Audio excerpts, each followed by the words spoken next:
Hello Morrissey, welcome to the show. Thank you very much for being here. And welcome back to Britain and London. Yes. You've been spending a bit more time here recently. A bit less time here. A bit less time here. Yes, less time, yes. Do you not enjoy being in Britain then? Well, I do, but I just felt it was time for a change, time to get some different influence. Yeah. So I travelled to Italy, where I've been for most of the last year. Mm. Beautiful place. Did you kind of get a map of Italy and just go, oh, no, where? No, I didn't do that. No, I just went directly to Rome. Beautiful place. And you've been, of course. Yeah, it's a stunning city. Mm. Were there particular reasons why Rome then? I mean... No, it was an accident. I've been to Rome many, many times, but when I went there just over a year ago, I was completely taken aback by just the beauty of the people and the ease and the... It's a million miles away from LA. Yes, yes, it's completely the opposite to LA, which is good. Parts of LA as well seem incredibly false in a way, because it feels like one big movie set, I suppose. It is, yes, it is. And that, I think, is what makes the city thrive. And some people enjoy that, but then most people can't, they can't leave their beds without psychiatric advice. But I heard something about the FBI, that you were interrogated by the FBI. Is that true? Yes, it's very true. Yes, it was.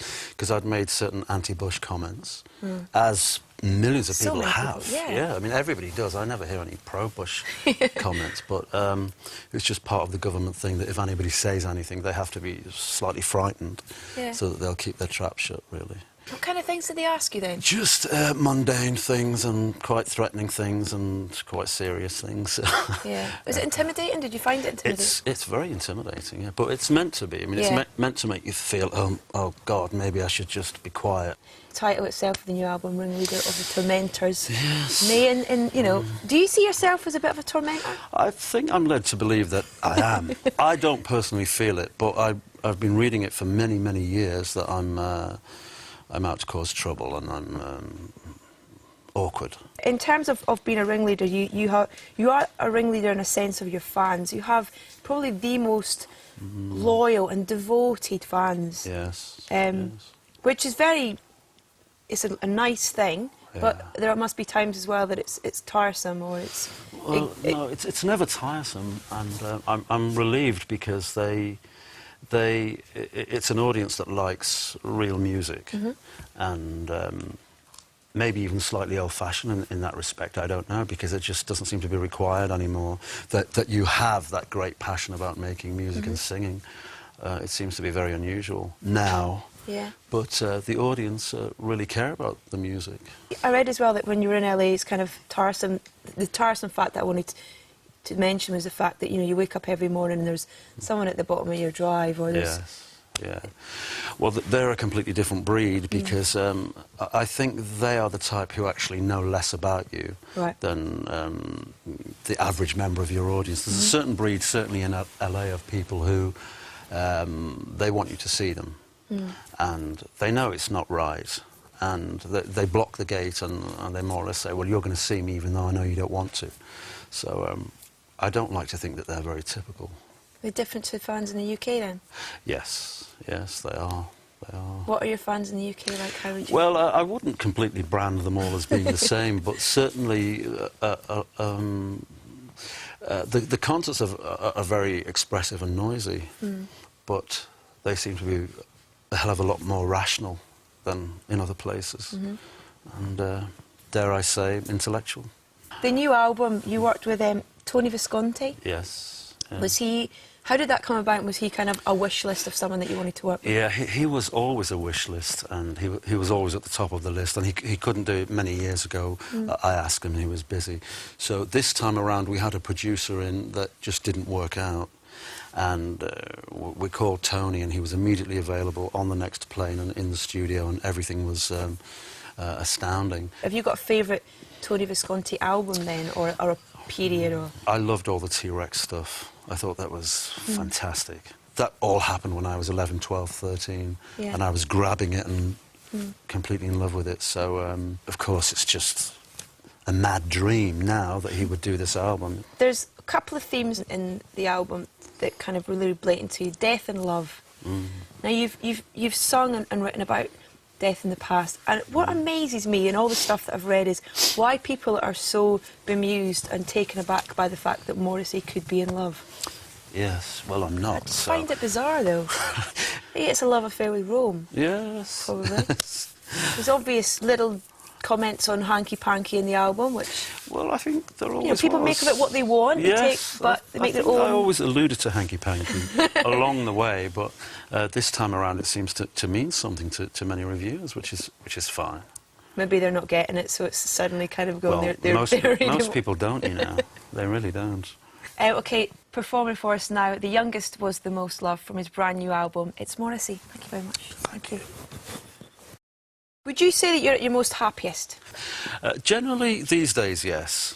Generally, these days, yes. It's terrible as a human being to be defined by record releases, but I am. Yeah, but you know, so I have this album, I have this single, and they make me very happy. So. You seem very happy. Well. I mean, I've never met you before, but you seem very charming, lovely, happy man. Is that true? Is it easier to write lyrics in a happier place? I don't think so. And if you are a songwriter, you have to document everything, whether you feel happy or sad.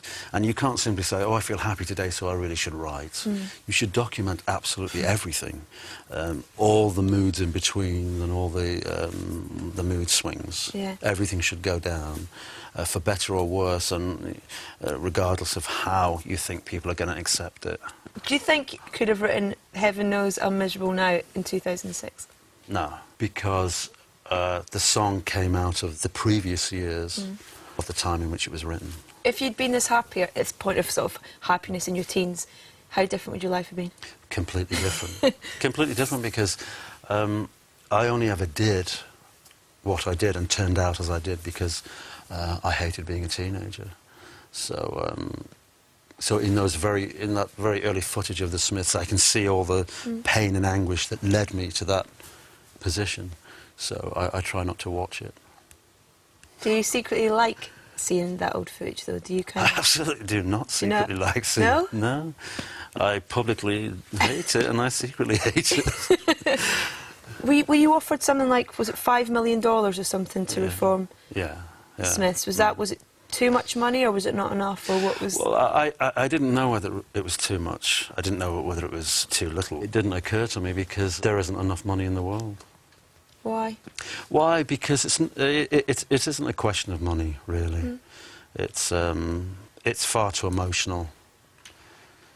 You can't simply... Well, I couldn't sing with people who I don't really like. So why would I be doing it? When did you first get into music? How old were you? Very, very young. Can you remember what the kind of first thing that you heard was, or you were listening to? I was 6 when I began to buy, and I was obsessed with pop music. Absolutely obsessed with the radio, and I never stopped listening, ever.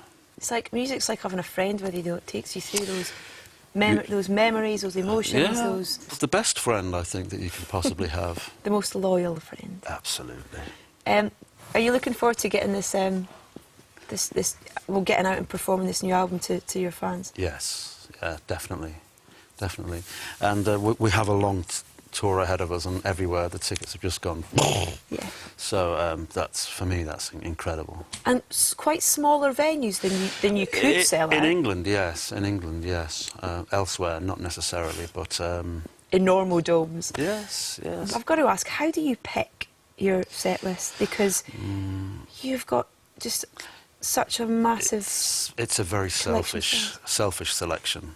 It really is just simply a question of what would I like to sing, and nothing else comes into it. But you still play Smiths within that? Yes, yes I do. Because they're very good songs, and the reason why the Smiths have lasted in people's minds is because the songs were fantastic. Nothing else. Just, really, just the songs. Just the songs. Timeless? Yeah, I think so. Will you play one for us now then, please? I'm panting. Marvellous. OK, playing us out tonight with a Smiths classic from 1984. This is Still Ill.